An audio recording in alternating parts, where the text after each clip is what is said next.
প্রিয় বন্ধুরা, আজকের এই ভিডিওতে থাকছে মজার কিছু প্রশ্ন ও তার উত্তর। তাই ভিডিওটি শেষ পর্যন্ত দেখুন।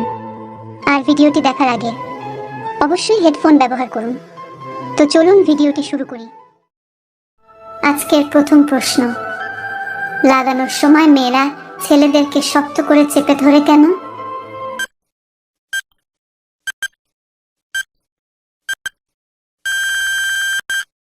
উত্তর, লাগানোর সময় মেয়েরা ছেলেদের শক্ত করে চেপে ধরে কারণ ছেলেরা যদি মেয়েদেরকে করার সময় খুব বেশি মজা দিতে পারে তাহলে তারা উত্তেজিত হয়ে খুব চেপে ধরে। আজকের দ্বিতীয় প্রশ্ন, কত বছরের মেয়েরা তাদের মেশিনের চুল কেটে রাখে?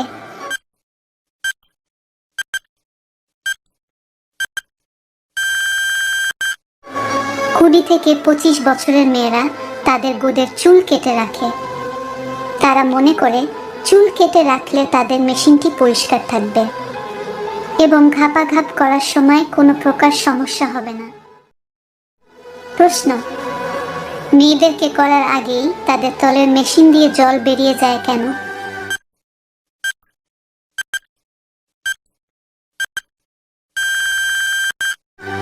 উত্তর, মেয়েদেরকে করার আগেই তাদের তলের মেশিন দিয়ে জল বেরিয়ে যায় কারণ সেই জলে তাদের মেশিনের ফুটো ভিজে রসালো হয়ে থাকে এবং সেই ফুটোতে ছেলেদের খাড়া ও শক্ত রকেটটা খুব সহজে পলপল করে ঢুকে যায়।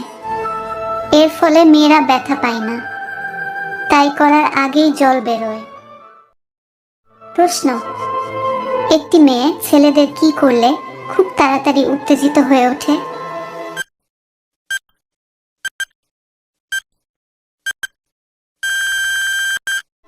উত্তর, একটি মেয়ে যদি ছেলেদের মেশিনটা মুখে নিয়ে চোষাচুষি করে এবং কচলাকচলি করে তাহলে সেই ছেলেটা তাড়াতাড়ি উত্তেজিত হয়ে ওঠে।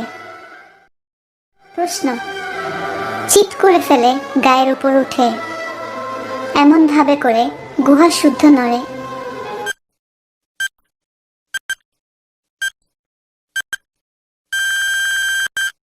উত্তর, এটার উত্তর হবে গয়না পরে শিল পাটায় মশলা বাটা।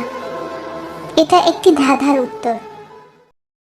প্রশ্ন, মেয়েদেরকে ঘাপাঘাপ করে সুখ দিতে না পারলে তারা কেমন অনুভব করে?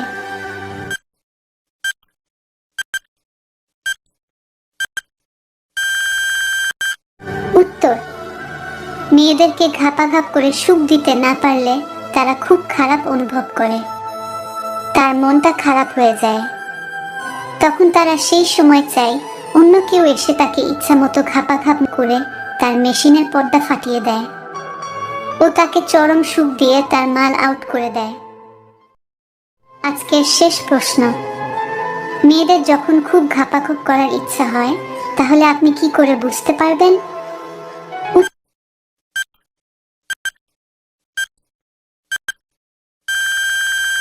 উত্তর, মেয়েদের যখন খুব করার ইচ্ছা হয় তখন মেয়েটি খুব উত্তেজিত হয় এবং তার নার্ভ নড়ে ও সাড়া দেয়। আবার বেশি লক্ষ্য করলে দেখা যায় তাদের ডান দিকের চোখের পাতা ওঠানামা করে। আবার তারা এই সময় খুব খারাপ রসের কথা বলে লাগানোর জন্য। বন্ধুরা, আজকের ভিডিওটি এই পর্যন্তই। ভিডিওটি দেখে আপনাদের কেমন লাগলো কমেন্ট বক্সে নিশ্চয়ই জানাবেন। ভিডিওটি শেষ পর্যন্ত দেখার জন্য আপনাদের অসংখ্য ধন্যবাদ।